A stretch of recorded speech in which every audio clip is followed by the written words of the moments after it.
Students ఎలా ఉన్నారు? బాగున్నారా? ఓకే. ఈవేళ మనం క్లాస్ చెప్పుకునే ముందు ఈ మధ్యకాలంలో ఏమి ఎక్కువ కురిసాయమ్మా? వర్షాలు ఎక్కువ కురిసాయా లేదా? అసలు వర్షాలని కురిసే ప్రాంతాల గురించి నెక్స్ట్ అసలు వెదర్ అంటే ఏంటి, క్లైమేట్ అంటే ఏంటి అనే విషయాన్ని తెలుసుకుందామా ఈరోజు? ఓకే. ముందు మనం ఏమంటాం? వెదర్ అన్నా ఒకటే, క్లైమేట్ అన్నా ఒకటే అని అనుకుంటున్నామా కదా? అవునా కదా? కాకపోతే వెదర్ వేరే, క్లైమేట్ వేరే మాట.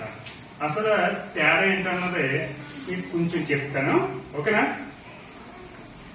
వెదరు అంటే ఏంటమ్మా? వాతావరణం అంటారు కదా.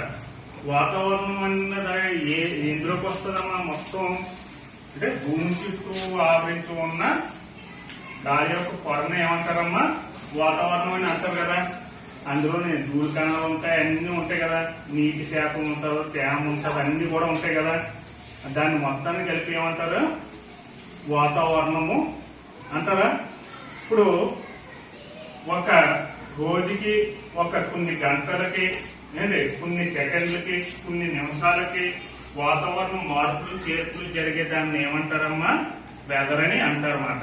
ఉదాహరణ చూడండి, మనకి 2 రోజులు వర్షాలు కురిసాయి, అవునా కదా? 3వ రోజు వర్షం లేదు, అవునా కదా? ఆ ప్రాంతాన్ని ఏమన్నారు?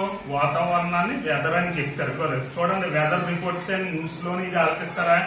ఈ రోజు చూస్తే ఉదాహరణకి ఈ రోజు 27 సెంటీ